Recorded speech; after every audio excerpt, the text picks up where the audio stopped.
People say Christian families in the 1950s never got sick. What they really mean is, sickness didn't run the house. The medicine was different because the response was different. A thermometer on the table, vapor rub in the air, soup steaming on the stove. The house moves slower, softer, and without making it dramatic, someone says, "We'll get through." We're in a Christian home in the United States during the 1950s, a time when sickness was familiar, but fear didn't always lead. Families got sick, yes, but care showed up differently. Today, we're revisiting that era through 12 everyday medicines, small church and home traditions that made illness feel less frightening and more held. We'll walk through them one by one, what they looked like, why they mattered, and how life gradually moved away from them. Let's begin. 12. Sunday still happened. You wake up with that thick, cottony head, as if the ceiling is a little farther away than it should be. But the house is already in motion. Butter hits warm toast. An iron hisses. Silence sits between rooms until someone says, steady as a metronome, "Let us see how you feel after breakfast." Your church clothes are laid out anyway. A crisp shirt that wants to stand up on its own. A collar that scratches your neck just enough to keep you awake. Shoes shine to a mirror you do not feel like living up to. The outfit waiting on the chair tells you the day still has rails. What you are really getting is a sense of order. The service will start when it always starts. The choir will breathe in together. Somebody will pray for the sick among us. And your name might be folded into that sentence like a warm hand. It faded when time got tighter, and staying home became the kinder choice for everyone else, especially once people grew more careful about spreading germs.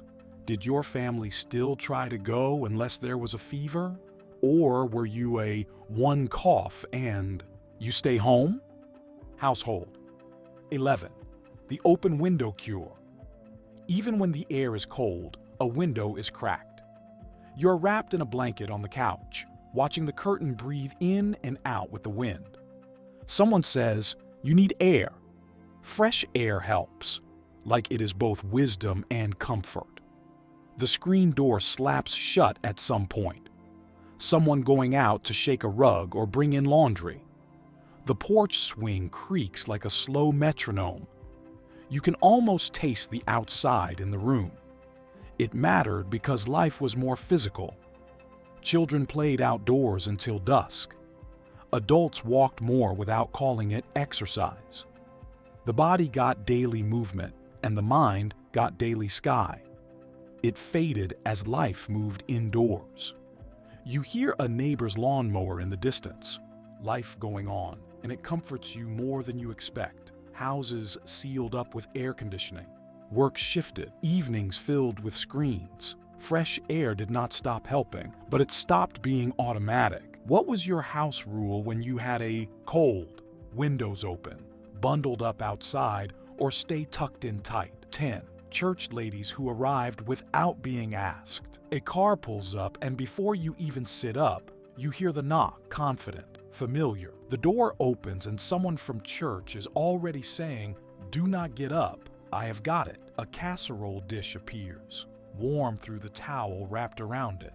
A handwritten note sits on top with careful penmanship and simple words. Praying, checking in, here if you need anything. Someone straightens a stack of plates like the kitchen is theirs. Not because they are nosy, but because care makes you bold. What this gave you was breathing room. It took the pressure off the caregiver and made the sick person feel seen without having to perform gratitude. And if you have ever received food like that, you know the feeling stays. But as neighborhoods spread out, privacy lines tightened, and schedules got complicated enough that dropping by started to feel like an intrusion instead. Of a comfort, this tradition faded. Who was the person in your church who always seemed to know when to show up? 9. Home remedies that felt like rituals. You sit at the kitchen table with your elbows tucked in, watching steam rise from a mug. Someone stirs honey into lemon. the spoon tapping the glass with a quiet clink, and you realize you have seen this exact motion 100 times. There is an enamel pot on the stove, a dish towel that smells like soap and sunlight, a worn teaspoon that has stirred soups for years. The remedy is simple, but the process is steady, like a small liturgy. The relief is not only in the taste, it is in the predictability. Your throat warms, your hands warm, your mind stops racing because the steps are known. Sip, rest, sip again.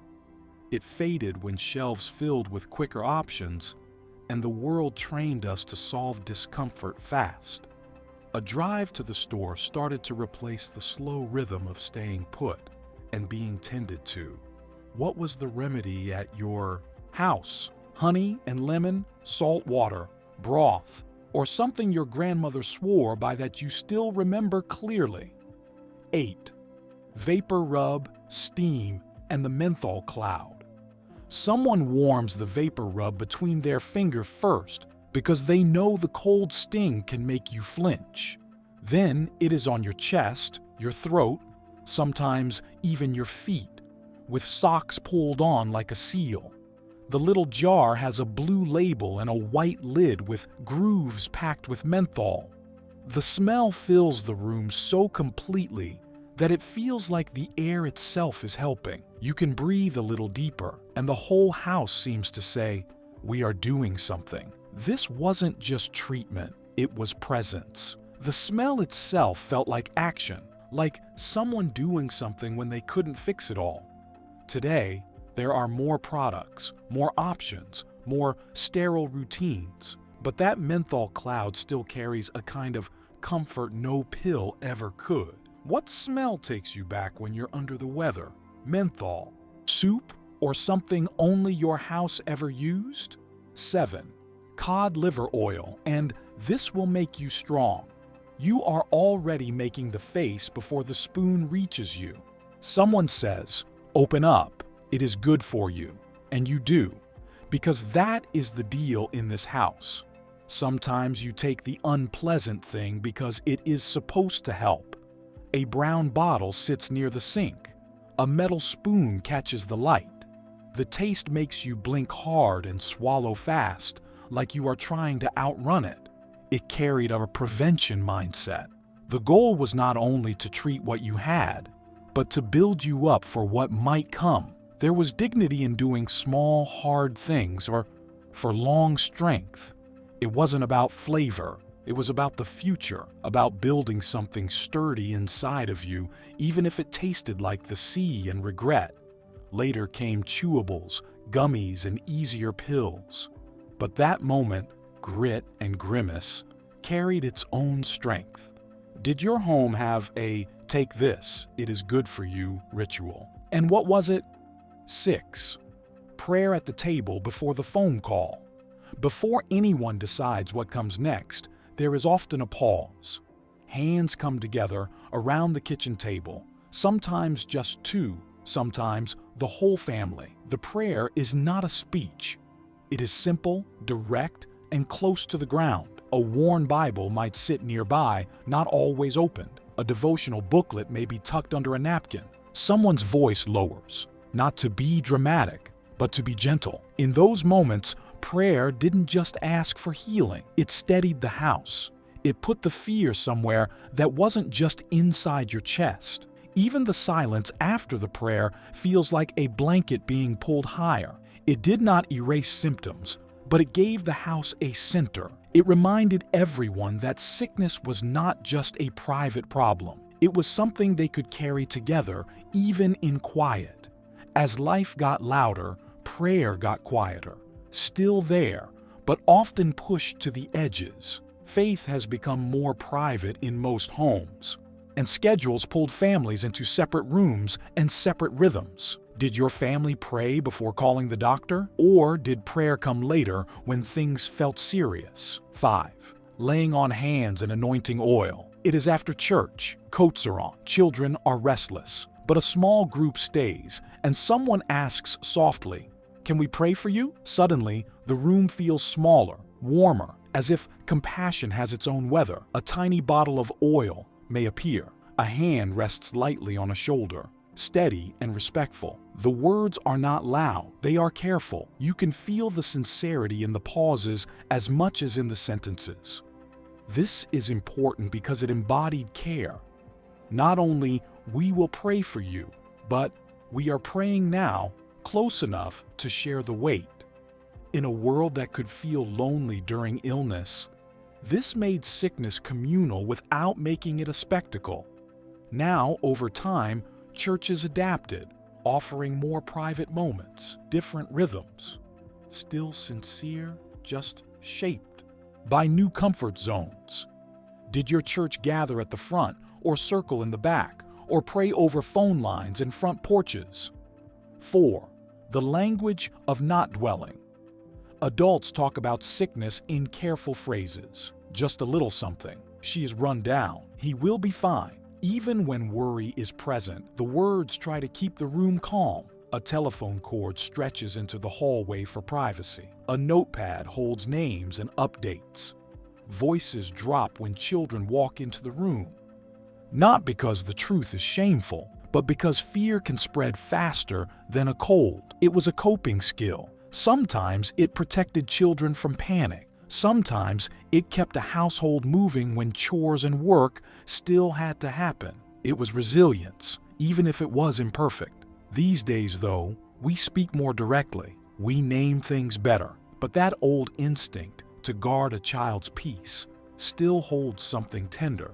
In your house, was sickness talked about openly in your home, or kept quiet so house could stay steady? 3. Fewer labels, less tracking, and a quieter mind. You are not monitoring anything. There are no daily charts, no notifications, no constant measuring. You are either sick, better, or still under the weather, and that is the whole category. A paper calendar hangs on the wall with birthdays, church events, and maybe a reminder to pick up flour. Nothing records your temperature except the moment you checked it. Time is tracked by soup, naps, and bedtime. The stillness was part of the healing. You weren't expected to monitor your own discomfort like a project. You just listened to your body, trusted your people, and let the slowness do its work. We know more now. We monitor more. And sometimes that's good. But the quiet had its own medicine. Do you think we feel sicker now simply because we label and log every ache that used to pass unspoken? 2. The doctor was for emergencies. The decision to call the doctor carries weight. You can tell by the way an adult reaches for the telephone, how their voice tightens just slightly before it softens again. The call is short, respectful, and sometimes the doctor knows your family by name. A clinic card sits in a drawer. A coat is thrown on quickly.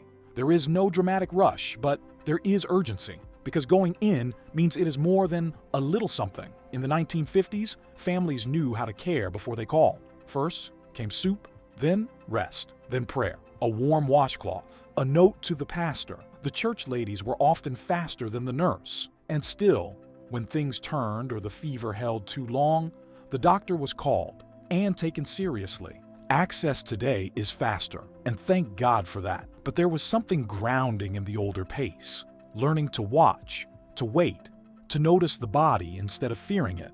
Was your family a waited out first family, or did you go in early? 1. New medicines, old fears, and hope that sounded like relief. Even if your home felt steady, the wider world carried fears that sat in the background. Stories traveled about outbreaks. School notices arrived. Adults sometimes went quiet for a moment, as if remembering something the children were not supposed to carry. A vaccine card might be tucked into a drawer. A folded paper from school might be saved. Words like penicillin could be spoken with awe because medical advances were real and people felt the difference they made.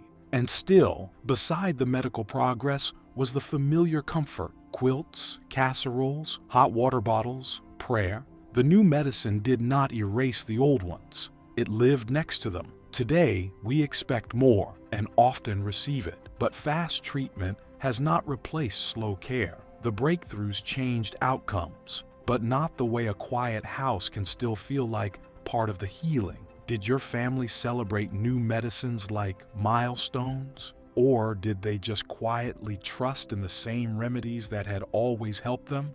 Pull through? Either way, you can picture where it all happened. Back at that kitchen table, the thermometer cooling in your hand, vapor rub hanging in the air, soup steaming like a promise.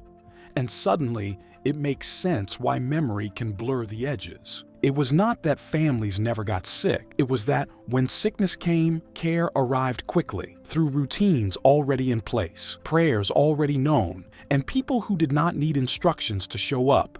Even as the tools changed, the heart of it stayed steady. A home that slowed down, a community that paid attention, and a faith that calmed the room when nothing else could. So tell me this in the comments. What is one medicine you remember? Something you can still smell, taste, or hear if you close your eyes.